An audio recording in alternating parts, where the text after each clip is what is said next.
Oh. Mais voyons, Stéphanie, qu'est-ce qui t'arrive? Ben là, je sais pas, j'étouffe, là. Je capote. Ah non, mais comment ça? Ben, écoute, mon chum n'est pas là. Ah ouais, mais depuis combien de temps qu'il est parti? Ben, il est parti, ça doit faire 10 minutes, là. J'ai bien entendu? Ouais. Je pense que le sujet d'aujourd'hui va vraiment t'intéresser, toi. Qu'est-ce que c'est? Je suis dépendante affective? Veux-tu qu'on en parle? Oui!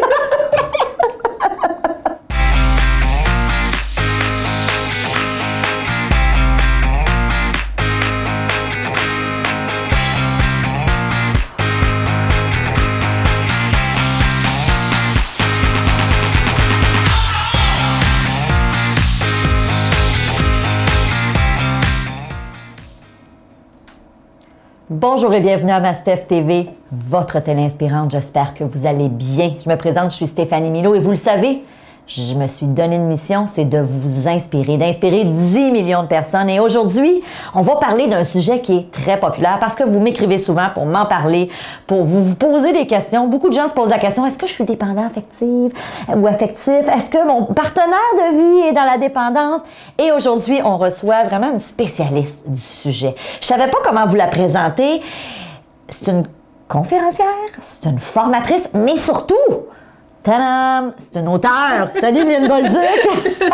Je veux dire, bonjour tout le monde! On peut pas nier que t'es une auteure, là, Lynn. Et que c'est une passion. Je veux dire, t'as écrit plusieurs voilà. livres. Aujourd'hui, on va parler de dépendance affective. On va parler abondamment de ton livre, mais tu as écrit aussi Choisir l'abondance, le mieux-être par le rire, Renaître du passé, Destination plaisir et mieux-être. Elle écrit-tu, cette fille-là? Les messages de l'ego, Émotion, joie et vie, émotion, joie de vivre et auto-guérison. Et notre livre d'aujourd'hui, Lynn, Se libérer de la dépendance affective. Écoute, je le disais tantôt, c'est vrai que c'est un sujet qui fascine les gens. Tout à fait. Avant l'entrevue, tu me disais que souvent, les gens sont très interpellés par le sujet. Ce que je te propose, j'aimerais ça, parce qu'il y a des gens en ce moment qui nous écoutent et qui disent « Est-ce que le chapeau me fait? » C'est quoi, Lynn, la dépendance et à quoi on peut voir ça?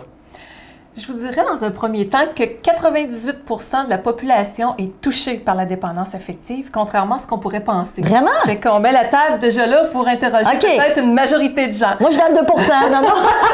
OK. C'est intéressant. Qui que l'on soit, tout le monde a besoin d'aimer et d'être aimé. Ouais. Mais c'est la façon dont c'est vécu souvent qui va créer de la distorsion au plan relationnel. Et c'est là que je trouve que ça va être intéressant de pouvoir en parler aujourd'hui. Quand on parle de dépendance affective à un haut niveau qui va venir créer un état de mal-être au niveau de la personne, de l'individu comme tel, c'est souvent une espèce de vide qui est présent en dedans. Un besoin de s'accrocher à l'autre, de se sentir vivre en interdépendance avec l'autre. C'est comme une perte d'identité à l'intérieur de soi. Et souvent, on dit que ça va avoir pris naissance en bas âge. Bon, je ne sais pas s'il y a des gens qui ont pris le temps des fois d'explorer un peu ce qu'on appelle les 5 blessures de l'âme que Lise Bourbeau a fait connaître à l'époque, mais qui venaient précédemment des recherches de John Pierrakos, qui est un psychiatre américain, et de Wilhelm Reich, qui est un autre psychiatre aussi autrichien, qui ont investigué beaucoup sur ce plan-là pour s'apercevoir que quand on parle de rejet, d'abandon, d'humiliation, trahison et injustice, ça a des impacts au niveau relationnel. Mais spécifiquement, quand on parle de dépendance affective, des gens qui ont vécu des sentiments de rejet profond ou d'abandon vont avoir des mécanismes de défense qu'on appelle, qui sont dignes de ce qu'on pourrait appeler le masque du fuyant. Donc, le mécanisme de défense, on l'appelle le masque. Et encore, au niveau de l'abandon, c'est le masque du dépendant. Donc, abandon, c'est un grand mot, mais ça peut être autant que le père fallait qu'il aille travailler à l'extérieur, puis l'enfant s'est senti tout seul. Ça ne veut pas dire que c'était nécessairement des mauvais parents, mais c'est la perception de l'enfant. Donc, rendu adulte, une personne en dépendance affective va se sentir bien si elle a le sentiment que ça va bien dans sa relation, et elle va se sentir mal si elle a le sentiment que là, ça ne fonctionne pas. Donc, elle est toujours dans un comparatif d'elle-même par rapport à l'extérieur. Toujours est un grand mot, mais souvent. Donc, dépendant affectif, c'est souvent la larme à l'œil facile. Je m'ennuie si mon chum ou ma compagne n'est pas là. Ça ne veut pas dire qu'on n'aime pas la personne, mais je veux dire, on est une entité à part entière. Moi, je me dis toujours, on entend dans notre société « homme à douce moitié ». Les gens, si c'est 50% et 50% qui tentent de former un couple, ça fait quoi s'il y en a un des deux qui n'est pas là? On a un problème. On a un problème. Mais pour prendre un chiffre peut-être idéaliste, si chacun est à 100%, on a un 300% de puissance. Donc, la dépendance affective, c'est je cultive mon bonheur, je m'apporte le meilleur, je suis en conscience de mes comportements, de qu'est-ce qui me crée de la souffrance et je fais une bonne investigation, je vais me chercher des ressources pour me sentir en équilibre et c'est ce bonheur-là que je vais pouvoir partager à l'autre, au lieu d'attendre que ce soit l'autre qui vienne combler cette partie-là et me rendre heureuse. Parce que ça, c'en est une caractéristique, hein? Les dépendants affectifs, c'est ça. Est-ce qu'on peut dire qu'ils remettent leur bonheur dans les mains de leur partenaire de vie? Malheureusement, à un haut niveau, moi, sur les 7 livres que j'ai, je dirais qu'à travers le monde, à chaque semaine, je pense qu'il n'y a pas une journée qui se passe sans que je ne reçoive pas une question, un commentaire de quelqu'un à travers le monde qui est touché par ça. Donc, les gens vont s'accrocher à quelqu'un et il va y avoir des jeux de manipulation. Les gens, je parle dans le livre à un moment donné de la différence entre charmer et séduire. Séduire, c'est, je vais être drastique, là, mais c'est un peu comme s'approprier quelqu'un. Se montrer sous un meilleur jour, tenter de cacher les blessures, tenter de cacher les zones plus ombragées en dedans de soi, qui ont besoin d'attention, puis qui ne seront pas nécessairement matures, si on veut. Et qui risquent de ressortir un jour. Et qui vont ressortir avant longtemps. Inévitablement, OK. Tu sais, donc, après la période de supposée passion passée, c'est comme le langage de l'intelligence émotionnelle qui veut aller chercher plus d'évolution, va ressortir. Donc, c'est là que les gens vont se retrouver en souffrance. Donc, ils sont partis sur une façade, sur des bases, recherche quelqu'un, je vais être peut-être extrémiste, mais pour sortir en auto, balade en auto, sortie au resto. Donc, bonne chance. Donc, c'est quoi les vrais critères qu'on recherche chez une personne? Est-ce que c'est une apparence physique d'abord ou c'est des traits de personnalité spécifiques? Et est-ce que je suis capable d'offrir ce que je veux chez l'autre personne? Donc, dépendance affective, c'est avoir ce manque de maturité-là sans culpabilité, là. Avoir ce manque de maturité-là à l'intérieur, ou est-ce qu'à travers le corps d'adulte, c'est encore un petit garçon ou une petite fille de 5 ans qui agit, qui a besoin d'être aimé, qui a besoin de cette attention-là, mais qui n'a pas appris à nourrir cet espace-là en dedans pour se sentir exister, se sentir vibrer avec cette joie-là, cette présence-là à soi, mais qui pense que ça va venir de l'extérieur. Donc, on dit des gens, des fois, il y a des personnes qui vont mentionner « Je cherche quelqu'un qui va me faire vibrer. » Est-ce que toi, tu vibres? Parce que là, c'est mettre beaucoup de responsabilité à l'autre. Et c'est lourd pour cette personne-là. Tout à fait. C'est comme si je disais à mon conjoint « Rends-moi heureuse. » Hey! Tout un job, là. C'est tout une job. Donc, dans notre couple, on dit, bon, moi, je suis au mieux de moi, lui, il est au mieux de lui, et on construit ensemble. Donc, on n'a plus besoin d'avoir, comme bien des gens, dépendance affective solide, des mascarades ou quoi que ce soit. C'est le charme naturel pour revenir à charmer ou séduire qui s'exprime. Quand tu dis, parce que je trouve ça intéressant, tu dis 98 de la population est dépendant affectif, mais évidemment, j'imagine qu'il y a des degrés. Exactement. Exactement. Tu sais, parce qu'on n'est pas à l'abri, qui que ce soit, d'avoir des blessures qui ressortent, des émotions, des choses comme ça, c'est humain. Tout à fait. Donc, est-ce qu'on est capable de se recentrer facilement, de comprendre, de voir notre mécanique? OK, on est peut-être à 5 à 2 du processus. Ce qui n'est pas problématique. Ce qui n'est pas problématique, mais c'est quelqu'un qui va être dans ce que j'appelle la stacose. C'est à cause de lui, c'est à cause d'elle, c'est à cause de la température que ma vie ne va pas bien. Les victimes. Ben, c'est la victimisation. Donc, c'est exactement ce qui se passe en dépendance affective. La personne se sent victime de l'autre si l'autre ne répond pas à ses besoins. J'aurais le goût peut-être, oui. Vas-y, vas-y. J'aurais le goût peut-être d'interroger les gens qui nous écoutent à la maison ou peu importe où vous êtes, à travers quelques réflexions qui vont peut-être vous faire écho. Et c'est pas de se dire, OK, ça me touche, hey, j'en ai eu 18 sur 20. Si c'est le cas, là, écoutez la prochaine entrevue. Mais c'est bien pour c'est merveilleux parce qu'on le voit. Il y a des gens déjà on l'identifie. Exactement. Il y a des gens qui prendront jamais le temps de s'arrêter. Et c'est ce que je trouve merveilleux dans l'approche que tu as, de permettre aux gens, dans différentes facettes de leur vie, de se poser des questions puis d'être inspirés, justement. Et ça, je te dis bravo là-dessus parce que tu es un beau phare de lumière à travers notre société aussi. Donc, si vous m'écoutez en ce moment, je vous invite, pas juste si vous m'écoutez, vous nous écoutez en ce moment, prenez le temps juste, ne serait-ce que peut-être même de fermer vos yeux puis de faire une petite introspection pour savoir si la dépendance affective vous touche. Êtes-vous issu d'un milieu familial peut-être qui était perturbé? C'était quoi votre modèle d'amour au niveau de vos parents? Puis même à ça, le modèle d'amour de nos parents, il y a 30, 40, 50 ans, n'est plus le même dans la société d'aujourd'hui. Mais est-ce que vous avez eu ce modèle-là qui était affectueux, qui était tendre ou pas du tout? Déjà là, le petit enfant a cherché sa place à travers de ça. Deuxième, avez-vous un immense besoin d'être apprécié, d'être valorisé, d'être encouragé? C'est humain. Je travaille beaucoup dans les entreprises, en conférence, et on dit que ce qui manque le plus, c'est la reconnaissance. Mais quand c'est une survie de l'avoir d'une façon continue, c'est de la dépendance. Si je me sens exister à travers le regard de l'autre, puis si j'ai pas ça, je suis insécure. Donc ça, c'est de la dépendance affective. Avez-vous tendance, la grosse question, à trop en faire pour la personne aimée? Et en passant, on parle d'amour, mais bien des gens confondent l'amour avec l'attachement, avec la reconnaissance qu'ils semblent avoir. Mais quand c'est l'amour, à mon sens, pur, il n'y a pas d'attente envers l'autre. C'est un courant, c'est simple, c'est facile. Alors, avez-vous tendance à trop en faire pour la personne avec qui vous êtes en relation? Pour être apprécié, pour ne pas déplaire, pour ne pas être rejeté, pour ne pas être abandonné? Grosse question. Cherchez-vous à vous montrer indispensable à cette personne-là? Ça va un petit peu dans le même sens. Au travail, parce que la dépendance affective, Stéphanie, c'est pas seulement, tu le sais, au niveau relationnel. Ça va être autant avec les proches, ça va être au travail. Le besoin de plaire, d'être apprécié, c'est omniprésent pour une personne qui est très, très dépendante. Avez-vous peur de vous retrouver seule? Parce que la solitude, c'est une des grandes peurs de la personne en dépendance. Elle a besoin souvent de passer d'une relation à l'autre pour combler ce vide-là. Donc, si c'est quelque chose qui vous affecte, vous quittez une relation, ça prend une autre personne rapidement. Ding, ding, ding, ding. Oui, hein? Le petit lumière. Il faut se poser des questions, OK? Avez-vous tendance à vous accaparer, cette personne-là? Envoyer des textos aux 15 minutes, puis l'appeler tout le temps, à l'étouffer? Comment pensez-vous que l'autre personne peut se sentir? Encore là, vous arrive-t-il de vous sentir seul parmi la foule? Dans le fond, c'est une perte d'identité de soi. La dépendance affective, je trouve aussi, c'est un manque d'estime de soi. C'est un manque de confiance en soi. Ou est-ce qu'on a laissé notre pouvoir personnel à une autre personne? Et souvent, les gens qui sont en...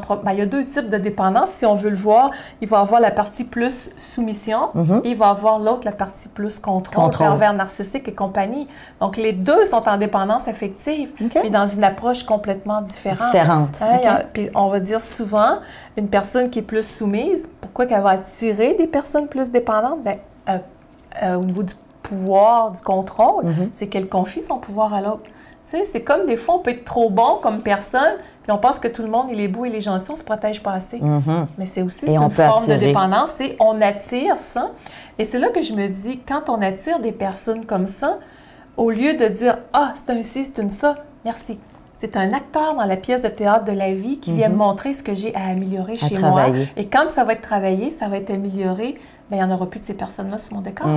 Et je n'ai pas écrit ce livre-là par hasard un jour. Qu'est-ce que tu me dis avant l'entrevue? Ben oui, que je l'ai vécu. C'était quoi? Ça a été le défi de ma vie pendant des années. Blessure de rejet, d'abandon. J'étais la petite fille à l'école. J'ai vécu beaucoup d'intimidation. Aller jusqu'à la fin de mon secondaire 5, j'étais une personne qui était tellement introvertie, qui était tellement dépendante du regard des autres. Et ça m'a amenée à vivre, sur le plan affectif, des choses qui n'étaient pas toujours en accord avec mes besoins fondamentaux comme femme. Tu sais, de m'identifier à ma féminité, à qu'est-ce que je veux, qu'est-ce que je suis, ma douceur. On dirait que j'avais tellement pas ce pouvoir personnel-là de me respecter, de me faire respecter, que je m'attirais des gens qui pouvaient prendre trop de place des fois, puis qui n'étaient pas nécessairement sains pour moi. Pour toi. Puis à explorer, à me documenter, à enseigner là-dessus. Ça fait 21 ans que je suis dans le domaine. Bien, comme on parlait avant l'entrevue, Claudia Rainville et Lise Bourbeau m'avaient dit un jour, après des conférences, on enseigne ce qu'on a le plus besoin d'apprendre. Et c'est ça l'humilité. Je me dis, j'ai écrit ça, oui. Il n'y a pas un seul livre que j'ai pas expérimenté, mais on n'arrête jamais d'apprendre. C'est pour ça qu'on fait ce métier-là. Tout à fait. C'est patient. Donc, je reviens à nos petites questions. Puis si je parle trop, tu me le dis. Vas-y! Non, c'est fascinant. Mais l'idée, c'était ça. C'est vraiment de se poser la question pour les gens à la maison.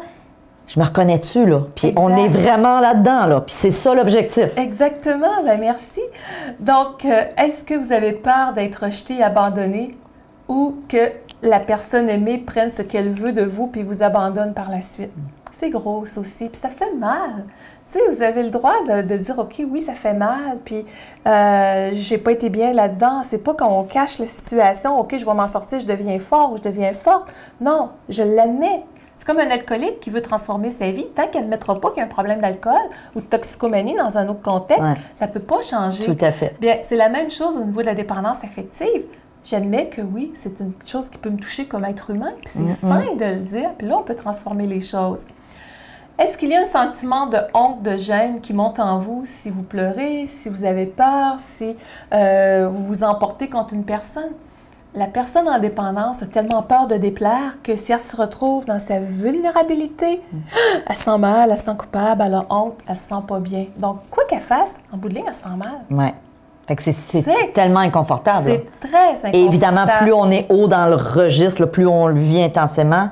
Parce que, comme tu disais, il y a des degrés là, de dépendance affective, mais plus on se reconnaît, dans le fond, dans les énoncés, quelqu'un qui dit « Moi, je réponds oui depuis le début », il a besoin de lire ton livre. Mais en même temps, c'est une prise de conscience à dire « Je vais faire du travail sur moi pour aller mieux ». Tout à fait, tout à fait. C'est un cadeau. Parce que je le vois, il y a des gens, bon, j'écris un article par semaine sur les réseaux sociaux et tout ça. Et puis, il y a tellement de gens qui disent « OK, ça m'a permis de faire le déclic ». Ou ça peut être à travers les entrevues que tu fais aussi. L'important, c'est de faire le déclic, d'aller chercher des outils, de faire des gestes en ce sens pour pouvoir transformer la situation. Donc, on ne devient plus dans la victimisation, mais on devient proactif. Alors, vous arrive-t-il de vous sentir en quelque sorte obsédé par cette personne-là, d'en parler abondamment, elle devient votre univers, il n'y a plus rien qui existe? Ou vous existez en dehors de ça?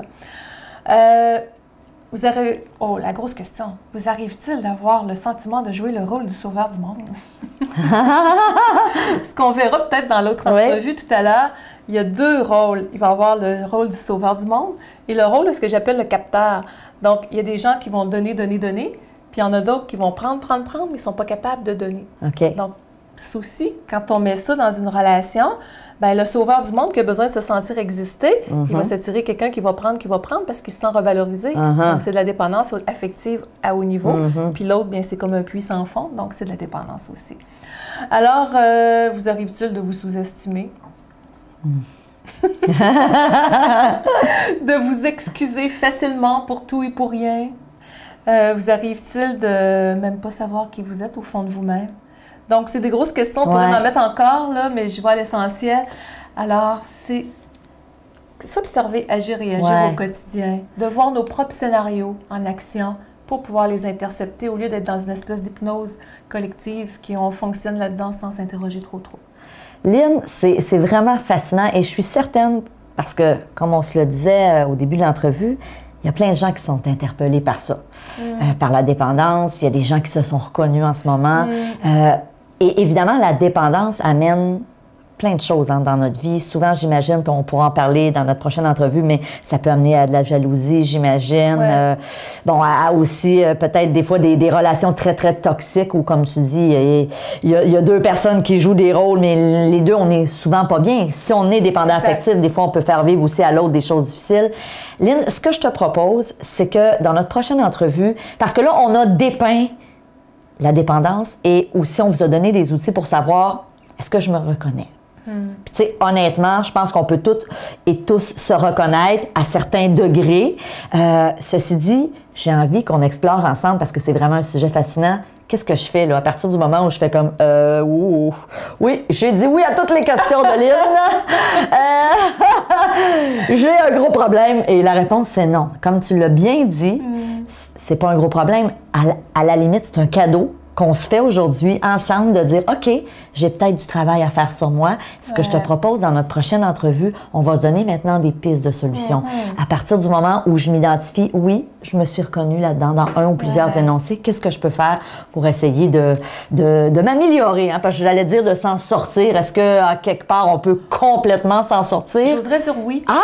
J'oserais dire oui. Non, mais tu nous donnes une lueur d'espoir, là, parce qu'il y en a qui sont peut-être très, très déprimés. S'il y a des gens qui ont lu mon livre Renette du passé, là, il y a plusieurs personnes qui connaissent mon histoire, souvent dans la clientèle commune qu'on peut avoir.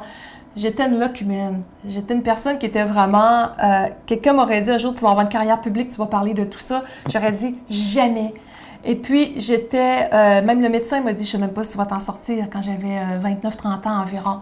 Alors, je me suis dit, je ne sais pas comment je vais m'en sortir, mais je vais prendre les moyens qu'il faut, puis je vais faire au mieux pour y arriver. Et aujourd'hui, quand on parle de crise de panique, d'angoisse, de dépendance affective, je me dis, je n'ai plus ces sensations-là en dedans. Je me sens dans une paix, dans une joie, dans une liberté, dans un plein épanouissement.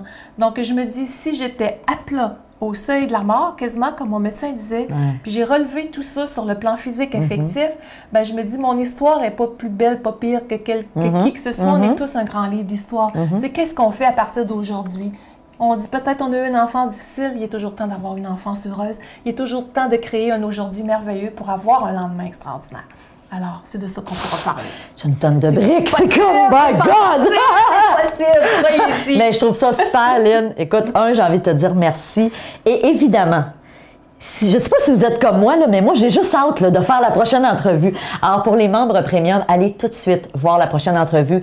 Si vous ne vous êtes pas reconnu, mettons que là, vous êtes un chanceux ou une chanceuse, puis vous dites, moi, j'ai dit non à toutes les questions, je peux parier que vous connaissez des gens autour de vous. Un frère, une sœur, un ami, une amie qui peut-être est là-dedans. Alors, vous reconnaissez des gens. Donc, évidemment, vous le savez, je veux inspirer 10 millions de personnes. J'ai besoin de vous. Transférez la petite chronique à votre belle-sœur, à votre sœur en disant « Ah, écoute ça pourrait t'intéresser. » Donc, évidemment, merci de partager. Et pour ce qui est des membres premium, allez tout de suite voir l'entrevue dans laquelle on va justement vous donner des outils, Lynn, pour être en mesure de se défaire de cette dépendance affective. Si vous n'êtes pas encore membre premium, là, aujourd'hui, vous n'avez plus de raison. Alors, prenez l'information. On a plein d'avantages à devenir membre premium. Je vous dis merci de votre confiance. Merci d'être là. Merci Lynn, pour cette superbe entrevue. On vous aime. On se voit dans la prochaine entrevue. Salut!